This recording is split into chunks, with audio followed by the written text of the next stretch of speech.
This is TV 12, one of the WDEF stations, leaders in news and information. From Chattanooga's first television station, this is News Center 12 at noon with Margaret Johnson. Luther and his community calendar, plus special guests. Good afternoon, and thanks for joining us. I'm Rebecca Cook. Margaret Johnson has the day off. Topping our news, law enforcement officials are combing the hills around the federal prison in Alderson, West Virginia. They're looking for Lynette Squeaky Frome, who escaped from the facility last night. You may recall Frome was serving a life sentence for a 1975 assassination attempt on then-President Gerald Ford. Frome has been associated with convicted killer Charles Manson in the past and is rumored to have been in contact with him during the past few years. As world attention turns to the Holy Land this week, violence continues in Israel. Troops there have been ordered to shoot to hit Arab riot leaders in the area. Soldiers have been using tear gas and rubber bullets to control uprisings there, but the word from Israeli leaders is that real ammunition will now be used if necessary. Meanwhile, thousands of pilgrims are expected to make their way to the West Bank today to celebrate Christmas Eve. Troops have been brought into the troubled area to prepare for services. The celebration officially begins with the Latin Patriarch's arrival in Manger Square. Persistent rain and the continuous fighting have kept all but a few from the place of Jesus' birth. Family members of hostage Terry Anderson have been told that a tape of Anderson has been delivered to a news agency in Beirut. Anderson is now the longest held hostage in Lebanon. The tape is believed to have a holiday greeting from Anderson to his family. The Soviet Union has broken its silence about its fighting in Afghanistan. More than 1,500 rebel guerrillas have been killed by Soviet and Afghan troops in the past 2 days, all part of a Soviet offensive that began Monday. Bill McLaughlin has more. The first pictures of the aerial bombardment by Soviet MiGs of the Serto-Khandal Valley in northeastern Afghanistan. The aim of this massive Soviet offensive is to relieve the town of Khost and rescue 10,000 Soviet and Afghan government troops trapped there for 4 months. Soviet MiGs are bombing the hills in a desperate attempt to root out 9,000 rebels said to be holding the high ground and in effective control of the area.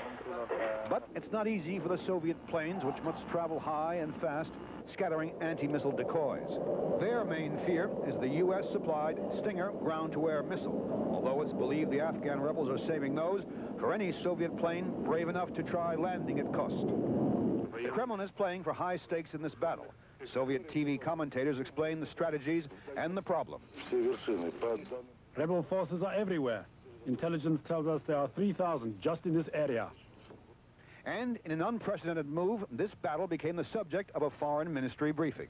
Although there is a state of siege in Khost, the rebels have suffered 1,500 casualties, and we have captured 8,000 of their missiles. Rebels boast they have a surprise for the Soviets if they get any closer. Captured Soviet tanks in working order. For now, the Soviet offensive does not mean they're winning, but Moscow knows it's a battle it must not lose. Bill McLaughlin, CBS News, London. Closer to home, an argument over a Christmas present turned to violence yesterday in Alton Park. According to police, 37-year-old Larry Penn and his wife were fighting at the home of 79-year-old Dorothy Jones Lewis. During the argument, Mrs. Lewis allegedly pulled out a .22 caliber pistol and shot Mr. Penn once in the neck. Penn is being treated at Erlanger, where he is listed in critical condition. Mrs. Lewis, who is the wife's aunt, was charged with felonious assault. The Penns have been married for 2 weeks. Meanwhile, in Alabama, Jackson County authorities have surrounded a yarn plant in Stevenson where an unknown gunman has holed up inside. It's not believed the man has any hostages since the plant, Shaw Industries, is closed for the holidays. Stevenson police say the building is empty and no shots have been fired. A Jackson County SWAT team is on the scene, and authorities are trying to convince the man to come out. 4 area teenagers remain in stable condition today following an accident yesterday that left 1 man dead. 69-year-old William Pinkerton was killed when his vehicle struck the unidentified teenager's car. One witness said that drag racing may have been a contributing factor to the accident, but according to Georgia State Patrol officers, there was no indication that they were racing. The 4 teens were transported to Hutchinson Medical Center. Well, the Christmas spirit is alive and well at City Hall. This morning, city officials, along with family and friends, gathered together to share the joy of the holidays. Even Chattanooga Mayor Gene Roberts had a special message for all of our viewers. From all of us us at City Hall, we'd like to wish all the viewers in Channel 12's audience a blessed Christmas and a joyous New Year. Several hundred people turned out for the annual affair, and we here at Channel 12 wish everyone a happy holiday. Well, the Tennessee Highway Patrol will be out in full force this holiday weekend. For those of you planning to travel during the holidays, state troopers say they will be concentrating on stopping intoxicated drivers. Officials with the Highway Patrol say one person has already died on state roads so far this holiday weekend. Officers keep track of fatalities for the period from 6 p.m. last night until midnight Sunday. Well, one little Chattanooga girl had her wish come true yesterday. 8-year-old Brooke Kidwell wanted to give the homeless some help. As News Center 12 reporter Margaret Johnson tells us, with the help of a few area stores, Brooke's giving spirit was passed on to the needy. It all started 2 years ago in Philadelphia, where Brooke saw homeless people sleeping out on the streets in the cold. One day my dad and I were riding in a car and asked my dad if I could help. That dream came to life Wednesday afternoon when Brooke began bagging up hand gloves that he passed out to the homeless in Chattanooga on Christmas Day. People can get freezing and die. And I wanted to give them gloves to keep them warm. The gloves were donated by Hills Department Store in Northgate and Genco on Broad Street. They will go to people like these who spend many nights out in the cold. Warm their cold hands. You really need them? I really do. Now the unselfishness of this little girl has her own parents wanting to help champion her cause. Next year, instead of giving out 100 pair of gloves, we might could get 350. Or give gloves and socks and hats, too. So on cold days and nights here in Chattanooga, Brooke can take comfort in the fact that her gloves will help keep close to 100 street people warm. Margaret Johnson, News Center 12. Well, you've heard of April in Paris, but Christmas in the City of Romance is really something to see. Most of us here are used to the brightly colored lights we use to decorate the tree in the house, but how do Parisians celebrate the holidays? We find out in this report. Paris sparkles at Christmas. The City of Light puts itself on display. On the Avenue Montaigne, the world's most famous fashion houses are dressed in holiday attire, as if the stores themselves were mannequins competing for the city's eye. Paris does not hide its charms at Christmas, it puts them up for sale. And at this year's dollar exchange rate, the city's luxury items are more expensive than ever before. But Paris is also the capital of a predominantly Catholic nation that, for all its worldliness, can still seem a bit old-fashioned this time of year. Witness the traditional nativity scene that is an annual addition to the square in front of the Paris City Hall, or the window displays near the Madeleine, where Parisians shop in some of the world's most exotic food stores for the Christmas feast. In a nation that always takes special care in matching foods and wines, the greatest care is taken in choosing a holiday meal. And Christmas Feast 1987 will be no exception. Doug Tennell, CBS News, Paris.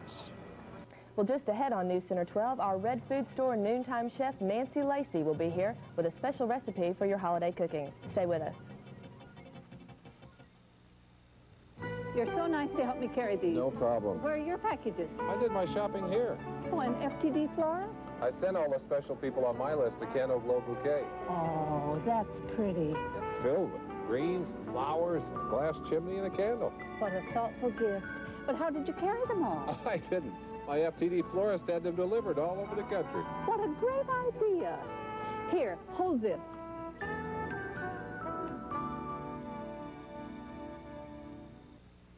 No doubt about it, we're gonna shout it. Red Food is the store that gives you only the best. You'll find only the best at Red Food with specials like these. Coke, Diet Coke, caffeine-free Diet Coke, Sprite, and Dr. Pepper 2-liter bottle, 89 cents. Gold Medal flour, 5-pound bag, or Betty Crocker cake mix, 18-ounce box, 69 cents. And Shed Spread 3-pound crock, $1.39. Only the best. Red Food, we're more than a store.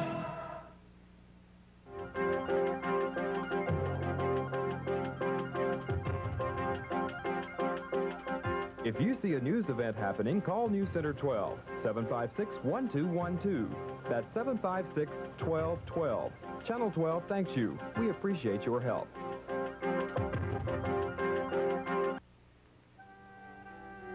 For as long as children have looked forward to Christmas, someone very special has been there to help spread happiness.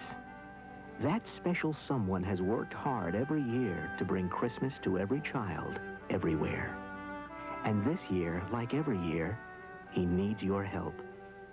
Give a new unwrapped toy to Toys for Tots with a Marine Corps Reserve.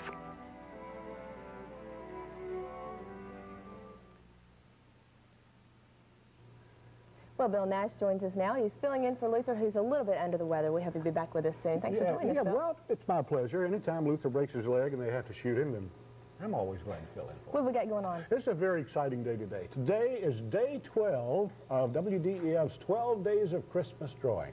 And this is the grand prize day. First, we'll draw for 4th, 3rd, and 2nd place winners. And our daily winner today gets a case of Coca-Cola, a gift certificate from Mayfield Dairies, a clocks from Emperor Clocks, jewelry from Jim Vest, a dozen donuts from Dippin' Dunk, a $25 gift certificate from The Loft, photo processing from Choice 1 Hour Photo, and a floral arrangement from Greg's Chattanooga Florist. Is this it? The big moment? Well, this is our daily winner. Oh, okay. This will win those we just said. Ron Sproul on Eveningside Drive. And they did not list where they put this one in. Congratulations, Ron, you're our daily winner. Now, let's go for our 3rd place winner. And this is a 12-inch color TV set from Color Time. Go ahead, Becky, draw one. All right. This is for the TV. 3rd place. Congratulations to Roxy Ray of Trenton. Registered at Gross Furniture. Way to go, Roxy. Congratulations to you. Get a television set. Now let's go for our 2nd place winner. This is a recliner from Jernigan's. Shall I? You do the honors. Go way down. I got 183 piled together here. But the winner is Robert L. Homburg. Cindy Circle, Ringgold, Georgia. And they registered at One Price Optical. Just congratulations to you. And now for our 1st place grand prize winner of $1,200 in cash from WDEF. Well, we need our names in that for that. I could use some extra cash here around Christmas. Yeah, you're on TV. Drawback. Okay, way down in there. Way down, way down, way down. And the winner is? Curtis Hyde of Chattanooga, registered at Longhorn. $1,200 in cash. Congratulations. Oh, thank all of you folks for entering and for watching. And have a happy holiday. What is everyone watching weeknights at 7:30? I'd rather watch Win, Lose, or Draw. Win, lose, or draw. Win, lose, or draw. Oh, I watch Win, lose, or draw. Win, lose, or draw. Oh, we watch Win, Lose, or Draw. It's fantastic. Win, lose, or draw is hilarious. We took a poll. It's #1 in Chickamauga. I just can't stand to miss it. That's right. Win, Lose, or Draw is the choice at 7:30 weeknights on WDEF TV 12. It's time for the Noontime Chef, brought to you by Red Food Store, where you get only the best. I hear popcorn popping in the microwave oven. Good afternoon. This is your Noontime Chef. I'm Luther, and this is Nancy Lacey, and she's over here by the microwave oven. Hi, how are you today? I'm all right, Nancy. Woo, it's hot. Yes. That's what we want, isn't it? Is that some of Orville Redenbacher. Redenbacher Locker, Doctor? Is that his new cheese popcorn? It is. And you can smell the difference, can't you? Yes, yes, Isn't that yes. wonderful? He's got cheese, and he's got salt-free, and he's got just regular. And this is the cheese. It's even a color, cheese color, isn't it? Goodness gracious. Now, you know what comes with it? A little foil packet, and we don't put this in the microwave. See, it's a powder. It's a powder. But it's already, but that looks like it already has cheese on it. Well, no, that's just a sort of a seasoning, and it's something that makes this